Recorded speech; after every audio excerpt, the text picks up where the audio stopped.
indicate to the people who run it, to the people who own it, that unless you're free, the machine will be prevented from working at all, from working at all, from working at all.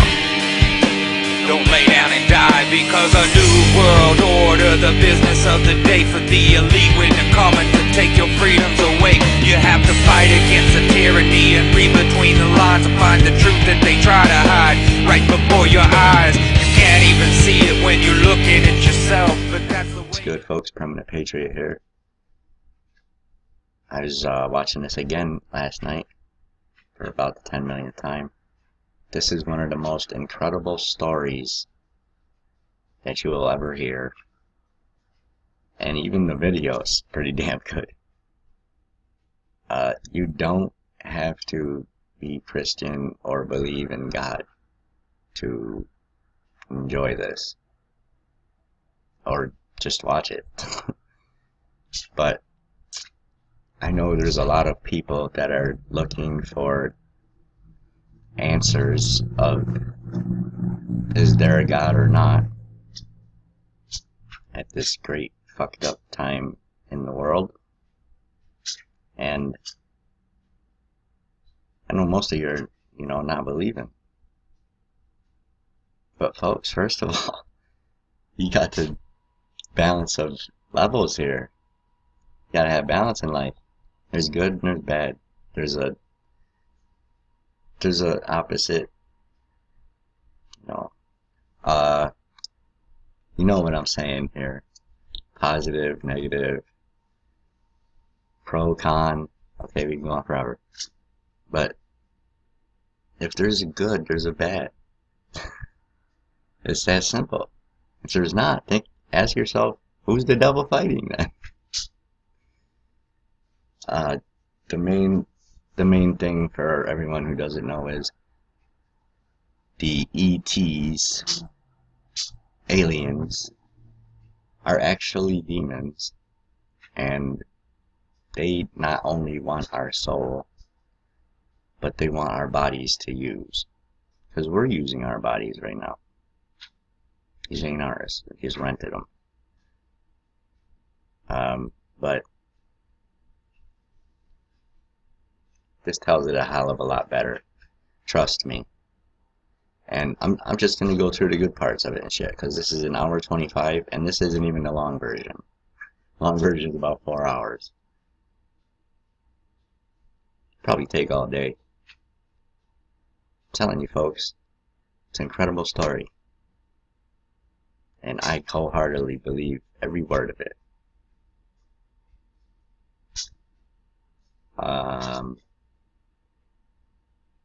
For those of you who don't know,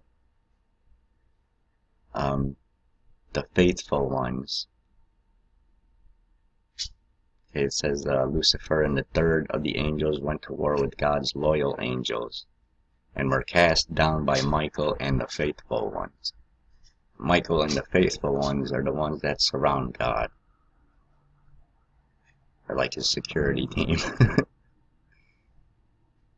Alright, and everyone knows, don't fuck with Michael. He's coming soon. Check it out. I think y'all like it.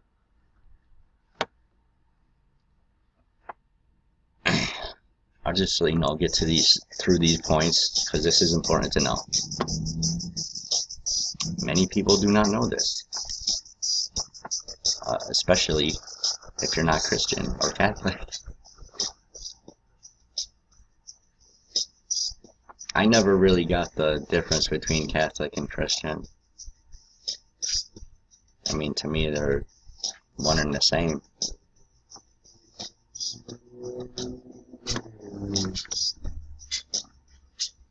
Come on, let's go. Remember that song? That was awesome.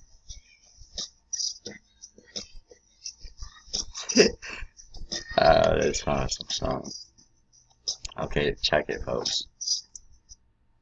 Yet another reason. I ain't bullshitting you with the fucking giants 30, 40 foot tall and all that shit. There you go. When human beings began to increase in number on the earth, and daughters were born to them. The sons of God saw that the daughters of humans were beautiful, and they married any of them they chose. Then the Lord said, my spirit will not contend with humans forever.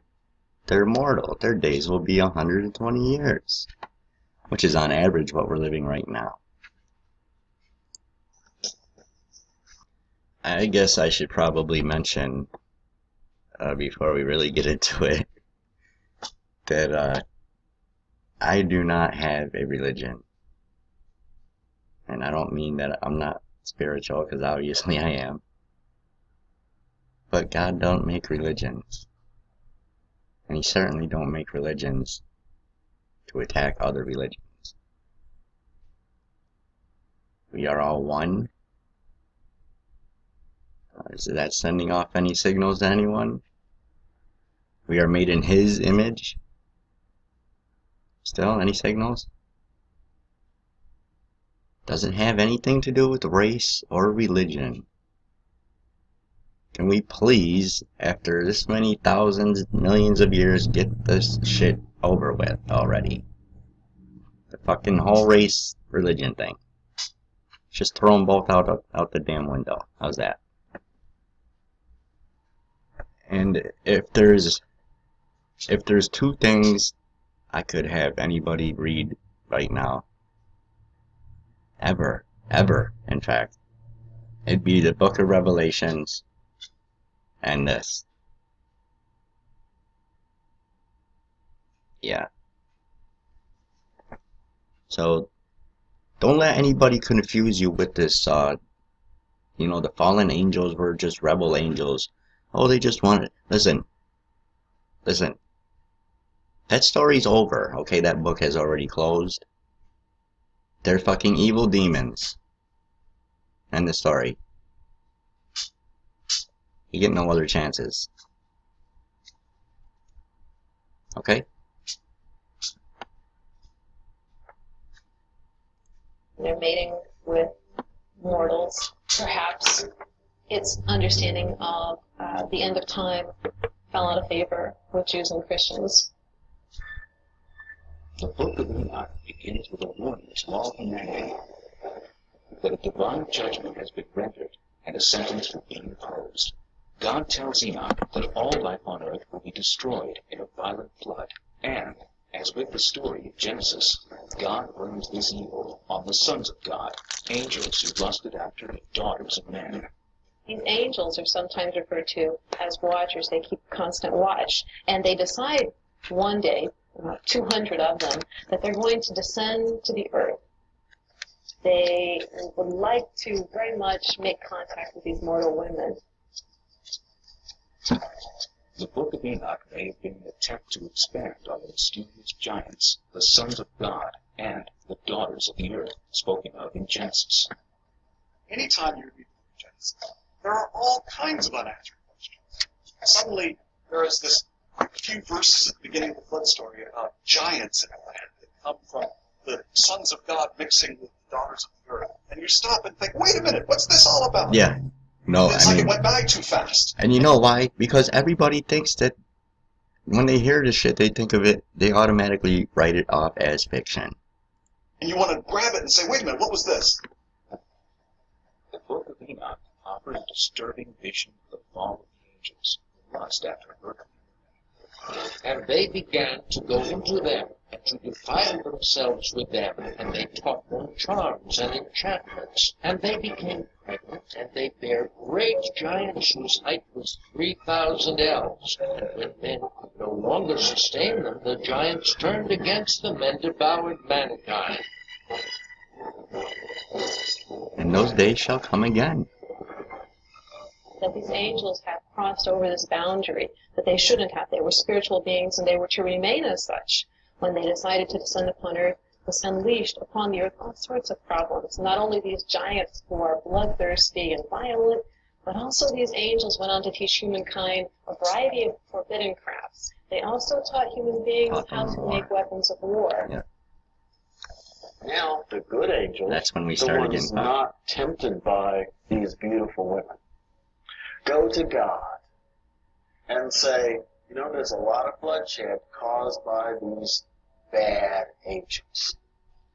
At which point, God says we need to bind Isaiah, the sort of Tie his ass up fallen and throw angel, him over. to bind him and to then cast him into a pit. You might think of this as, how do we take care of nuclear waste in the 21st century?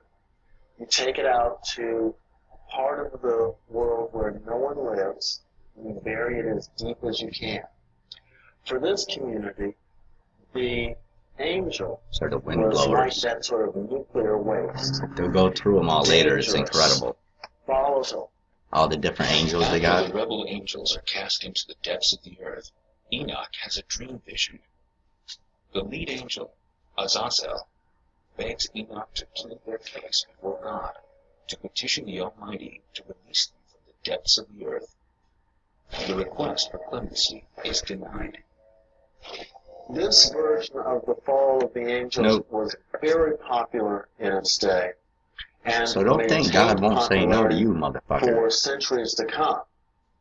When we look at That bitch. Dante's work on the Inferno, it's largely out of the material in Enoch. When we look at various snips of the New Testament, Enoch seems to be in play. In Corinthians, when Paul talks about women covering their hair so the angels won't be seduced and tempted, it goes back to the fallen angels Which tradition. is why Another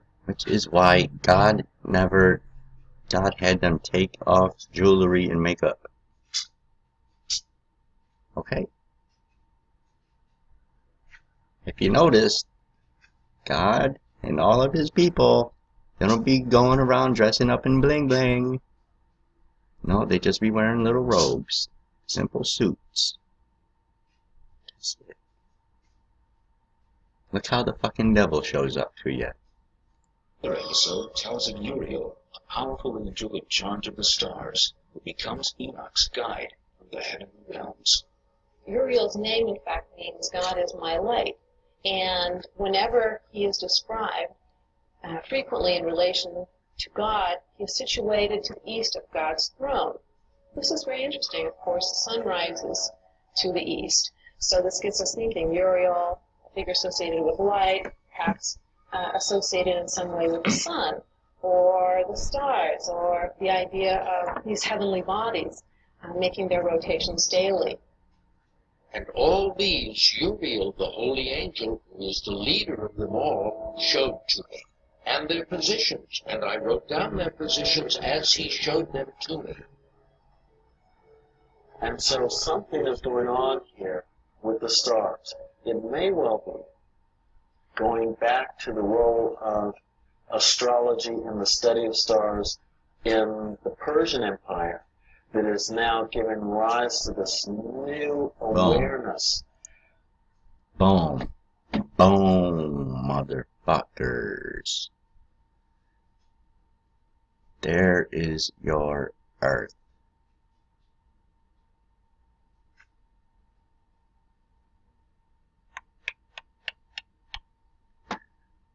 That's how the whole universe is. It's a tunnel tube. Tunnel tube. Tunnel tube.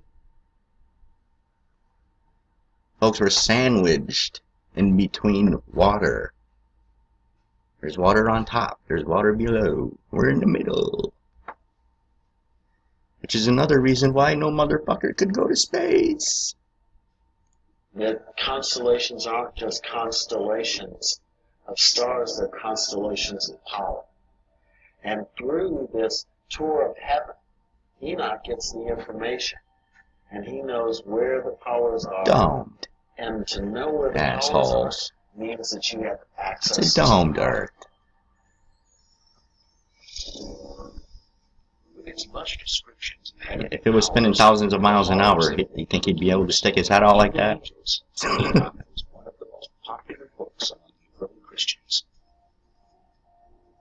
We know that some They took early it out Christians because it says considered what's happening writing now. Enoch